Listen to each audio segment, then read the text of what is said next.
নির্জলা একাদশী পাণ্ডব একাদশী নামেও জনপ্রিয়।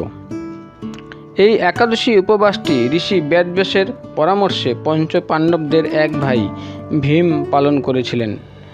তাই এই একাদশীটি ভীমসেন একাদশী নামে বেশ জনপ্রিয়। সমস্ত একাদশীর ফল শুধুমাত্র এই একটি একাদশী অর্থাৎ নির্জলা একাদশী পালন করলেই পাওয়া যায়। এই একাদশীতে জল খাওয়াও পরিহার করা হয়, যা এই একাদশীকে অন্যান্য একাদশী থেকে আলাদা মাত্রা এনে দেয়। এই কঠোর ব্রত পালন করলে জীবনে আধ্যাত্মিক উন্নতি, আত্মিক শান্তি ও মোক্ষ লাভ হয়।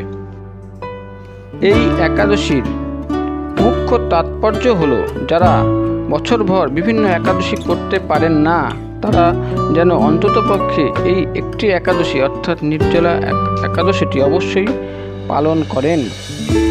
অন্যান্য ভাইদের মতো পঞ্চ পাণ্ডবদের এক ভাই ভীম একাদশী পালন করতে পারত না, কেননা সে খিদা সহ্য করতে পারত না। তাই মহর্ষি বেদব্যাস ভীমকে মাত্র একটি একাদশী করার পরামর্শ দিয়েছিল এবং বলেছিল সমস্ত একাদশীর পুণ্যফল এই একটি একাদশীতে পাওয়া যাবে।